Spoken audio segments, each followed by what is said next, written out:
का। तो आज हम गोड्स चेंड, जिसका जो शॉर्ट नेम है गोड्स करके एक टोकन है, उसके बारे में डिस्कशन करेंगे। तो दोस्तों मैक्सिमम जो सप्लाई इसकी टोकन की जो 500 मिलियन है, ये अपने माइंड में रखना। और इसके अलावा ये जो गेम है इनकी, इसके अंदर ये करेंसी गवर्नेंस के रूप में यूज होती है, बाय करने के लिए यूज में होती है। जैसे आप टोकन को जो यूज करते हो इसके एनएफटी वगैरह लेने के लिए, तो उसके अंदर यूज होती है। तो जैसे मोस्ट ऑफ द गेम्स के अंदर जो इसको इकोसिस्टम है, सेम टू सेम इकोसिस्टम है। तो एक डिजिटल करेंसी इस गेम के अंदर यूज होती है, उसका नाम है गोड्स चेन।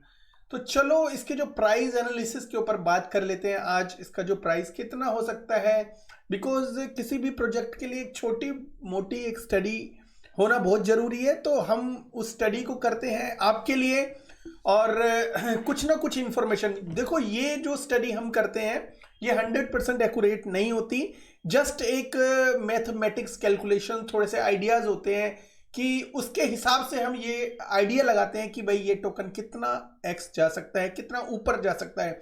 क्योंकि कभी भी नए टोकन जो मार्केट में आते हैं उनकी जो टाइनी सप्लाई मार्केट में होती है, जैसे ज़्यादा सप्लाई भी लिखी होती है लेकिन जो मार्केट में सर्कुलेशन होता है वो बहुत छोटा होता है, जिसकी वजह से कम टोकन होने की वजह से तो ये टोकन एकदम पंप मार जाते हैं शुरू में, और पंप इतना ज़्यादा मार जाते हैं तो जब वो नेक्स्ट बियर रन में जब डाउन आ जाते हैं तो उसके बाद वो कई बार क्या होता है उतना पंप नहीं मार पाते।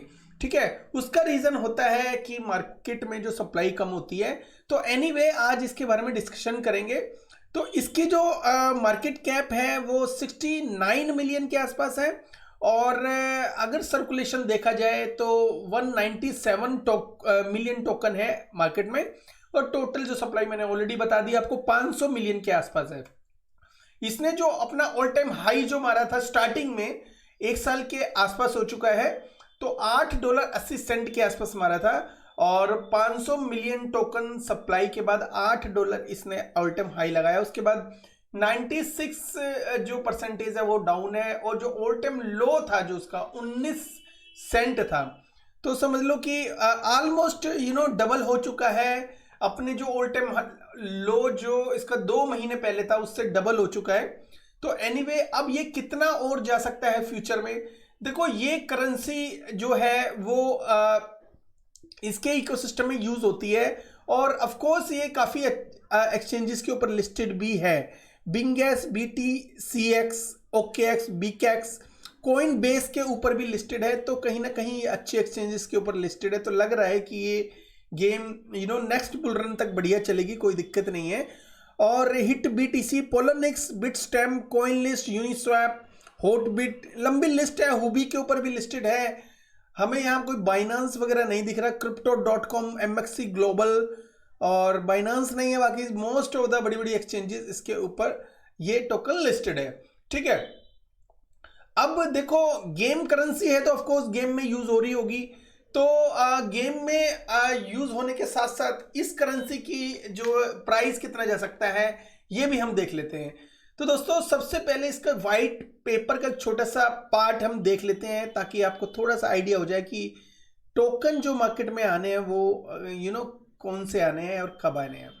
तो प्ले टू अर्न का जो इनके जो रिवार्ड थे, जब भी इनके जो टोकन की एलोकेशंस वगैरह, सप्लाई एलोकेशंस वगैरह हुई थी, तो प्ले टू अर्न रिवार्ड के लिए इन्होंने 34% रखे थे। मतलब जो भी प्ले करेगा अर्न करेगा और रिवार्ड वगैरह जनरेट करना चाहेगा स्टेकिंग वगैरह के लिए, तो 34% मतलब 170 मिलियन के आसपास इन्होंने टोकन रखे थे जो अनलॉक होने तक 6 साल तक। ठीक है, और जो insurance begins 2 month after the token generation event.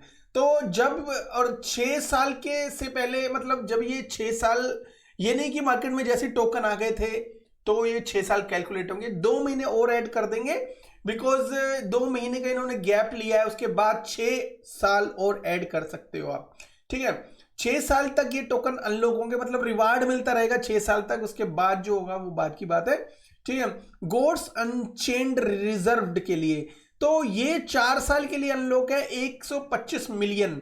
ठीक है, गोड्स अनचेन्ड रिजर्व वगैरह इन्होंने रखा होता है अपने लिए, तो वो 25% इन्होंने रखा था। लेकिन 12 महीने मतलब 1 साल के क्लिफ के बाद 48 महीने मतलब ऑलमोस्ट 5 साल तक इनके ये टोकन अनलॉक होते रहेंगे। ठीक है, अब कम्युनिटी एंड इकोसिस्टम फंड है जो 20% है, वो 102 मिलियन के आसपास, ये भी अनलॉक्ड होंगे 6 साल तक। ठीक है, अब कम्युनिटी जो एलोकेशंस है वो 7% है, इसमें कोई लंबी अनलॉकिंग वगैरह नहीं है। ठीक है, कम्युनिटी एलोकेशन में टोकन जो फाउंडेशन है उसका जो 6.5% है, 32 मिलियन टोकन इमीडिएटली अनलॉक्ड हो चुके हैं ऑलरेडी। ठीक है, कि टोकन फाउंडेशन के जो टोकन थे उन्हें स्टार्टिंग में लिस्टिंग वगैरह इसके लिए चाहिए होंगे, तो उन्होंने स्टार्टिंग में इमीडिएटली अनलॉक कर लिए। और टोकन सेल में जो 7% की टोकन सेल हुई थी, 35 मिलियन टोकन जो थे 12 मंथ में इसकी अनलॉकिंग थी, जो अनलॉक हो चुके हैं ऑलरेडी। अब जो पार्ट देख लेते हैं, ये ऊपर का देख लेते हैं, जिसमें कम्युनिटी एंड इकोसिस्टम का जो फंड था, अनलॉकिंग ओवर 6 ईयर्स। तो जो भी इसका TGE का जो भी इवेंट था, जब भी टोकन बने थे, उसके 6 साल तक ये अनलॉक्ड होने हैं। ठीक है, एक ये अनलॉक होना है कम्युनिटी एंड सिस्टम फंड। दूसरा गोड्स अनचेन्ड रिजर्व जो है फंड है, उसका जो 48 मतलब ये भी अनलॉक हो रहा है। 48 मंथ मतलब 12 साल क्लिफ और 48 मंथ तो 5 साल हो गए। तो 5 साल के लिए ये 6 साल, ये 5 साल। और ऊपर वाला देखते हैं तो ये भी इश्यूएंस बिगिंस टू, ये भी 6 साल तक, ये जो पहला वाला प्ले टू अर्न रिवार्ड, ये 6 साल तक रिवार्ड मिलते रहेंगे। ठीक है, अब ये 3 जो है मेजर फैक्टर करते हैं शुरू के, जो 3 जो इकोसिस्टम फंड है, गोल्ड अनचेन्ड रिजर्व फंड है, वो प्ले टू अर्न रिवार्ड है। जो रिवार्ड भी आ रहे हैं वो भी अनलॉक हो रहे हैं, वो मार्केट में आ रहे हैं और मार्केट की जो सर्कुलेशन को धीरे धीरे बढ़ा रहे हैं।